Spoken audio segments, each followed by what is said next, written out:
صلح حسن تو ہوگی تھی نا جی صلح حسن ہو کے حضرت حسن خلافت سے دستبردار ہوئے اور فضیلت بھی انہی کی تھی نا بخاری میں کہ یہ بیٹا سید ہے، اس کی وجہ سے صلح ہوگی. اس میں امپلائڈ ہے کہ جو مخالف ہے وہ تو پیچھے ہٹنے کے لیے تیار نہیں ہے، حضرت حسن ہی قربانی دیں گے. اس کی وجہ سے شیعان علی کی گالیاں بھی کھانی پڑی امام حسن کو کہ اس نے ہمیں ذلیل کروا دیا، یہ سب کچھ کر دیا. تو امام حسن کا ان کے سپرد کر دینا حکومت کو اس بات کا ثبوت ہے کہ وہ ان کے اسلام کو مانتے تھے. حسن رضی اللہ عنہ نے قدم کیا اٹھایا؟ حسن رضی اللہ تعالیٰ نے اس صلح میں قدم یہ اٹھایا کہ خلافت ان کو دے دی، ان کو خلافت دے دیا. اگر معاویہ رضی اللہ تعالیٰ عنہ کا معاملہ گڑبڑ ہوتا اور جو آپ باغی کی بات کریں بغاوت والی بات ہوتی تو بغاوت باغیوں کو حکومت سونپنے کی بات تو قرآن میں بھی نہیں ہے، کہیں بھی نہیں ہے.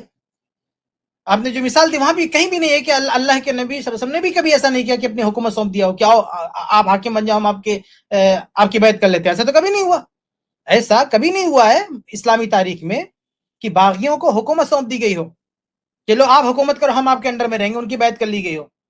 لیکن یہاں مسئلہ کیا ہے؟ یہاں مسئلہ یہ کہ حسن رضی اللہ تعالیٰ عنہ نے صلح کس بات پر کی، اس پر آپ فوکس کیجئے کہ حسن رضی اللہ تعالیٰ عنہ نے باقاعدہ خلافت سونپ دی اور ہاتھ پہ بیعت کر لیا. حسن رضی اللہ تعالیٰ نے سیدنا امیر معاویہ رضی اللہ تعالیٰ عنہ کے ہاتھ پر بیعت کی. اس کی پریڈکشن پہلے ہی موجود تھی صحیح بخاری میں کہ نبی صلی اللہ علیہ وسلم نے حضرت حسن کو اٹھایا ہوا تھا اپنی گود میں، چھوٹی سی عمر کے تھے، اور خطبہ دیتے ہوئے آپ نے فرمایا یہ میرا بیٹا سید ہے، اس کی وجہ سے اللہ تعالیٰ مسلمانوں کے 2 گروہوں میں صلح کروائے گا.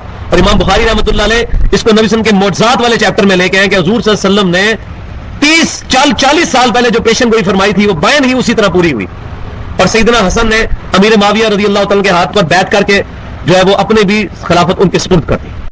یہ صرف صلح نہیں ہے بلکہ معاویہ رضی اللہ تعالیٰ کو خلیفہ تسلیم کرنا ہے، ان کے ہاتھ پہ بیعت کرنا ہے. اگر وہ باطل پر ہوتے، اگر وہ معاویہ رضی اللہ عنہ جہنم کی طرف بلانے والے ہوتے، جیسا کہ حدیث عمار پیش کر کے یہ لوگ خرافات بکتے ہیں، اور میں بار بار حوالہ دے چکا ہوں کہ حدیث عمار پر میرا لیکچر پورا ڈیٹیل میں موجود ہے، اسے لوگ جا کے سنیں. اگر ایسی کوئی بات ہوتی کہ وہ باطل پر ہیں، وہ جہنم کی طرف بلا رہے ہیں، تو ایک داعی الی جہنم کے ہاتھ میں حکومت کیسے سونپ سکتے تھے؟ یاد رہے مسند احمد کی صحیح روایت ہے کہ اللہ کے نبی صلی اللہ علیہ وسلم نے عثمان بن عفان رضی اللہ عنہ کے بارے میں کہا اللہ تعالیٰ تمہیں قمیص پہنائے گا، یعنی اشارہ خلافت کی طرف ہے. اور فرمایا کہ اگر منافقین ارادک المنافقین علی خلہ، اگر منافقین یہ چاہیں کہ وہ اتار دیں آپ خلافت، تو آپ خلافت دینا نہیں ان کو. تو آپ ذرا یہ فرق دیکھیں کہ عثمان بن عفان رضی اللہ تعالیٰ عنہ سے بھی لوگ خلافت مانگ رہے ہیں، یہی کہہ رہے ہیں نا کہ آپ حکومت چھوڑ دیں، یہی مطالبہ تھا. عثمان بن عفان رضی اللہ عنہ سے یہی مطالبہ تھا. اگر عثمان بن عفان خلافت چھوڑ دیتے یا کہ قابض ہو جاتے، وہ خون خرابے کی نوبت نہیں آتی. لیکن عثمان بن عفان رضی اللہ تعالیٰ عنہ نے اللہ کے نبی کی وصیت پر عمل کرتے ہوئے خلافت سے دستبردار نہیں ہوئے، کیونکہ اللہ کے نبی نے کہا نہیں چھوڑنا، اس پر جمے رہے.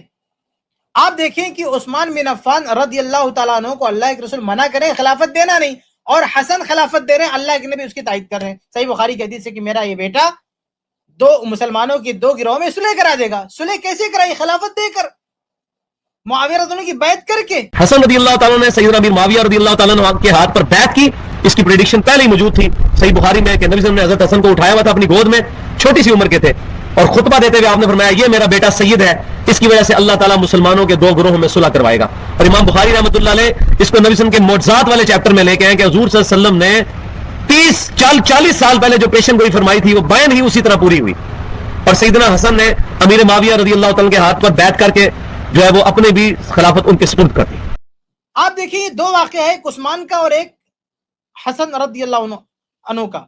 ایک جگہ خلافت نہیں دی جا رہی اللہ کے نبی کی تاکید پر، اللہ کے نبی تاکید فرمانے خلافت نہیں دینا ہے، اور دوسری جگہ خلافت دی جا رہی ہے، اللہ کے نبی منظور فرما رہے، اس کی تعریف کر رہے ہیں، اس پر ثنا ہو رہی ہے، اللہ کے نبی کی طرف سے اس کی جو ہے تشجیع ہو رہی ہے، اس کی بطور فضیلت وہ چیز بیان ہو رہی ہے. تو اصل مسئلہ یہ ہے، یہ نہیں کہ کس نے صلح کا آفر کیا کیا کیا، اصل مسئلہ یہ کہ حسن رضی اللہ تعالیٰ عنہ نے خلافت سونپ کی، ان کے ہاتھ میں بیعت کر لیا.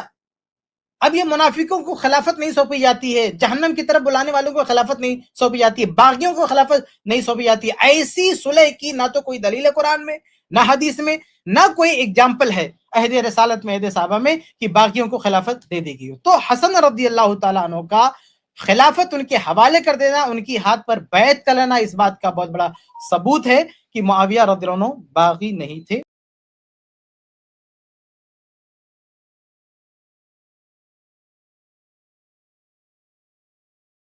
تو صلح حسن تو ہوئی ہے۔ یہ کہتے ہیں جی شرائط بتائیں، ہم کہتے ہیں شرائط تو مسلمانوں کے مورخین نے لکھی ہیں، وہ کہتے ہیں جی سندیں پیش کریں۔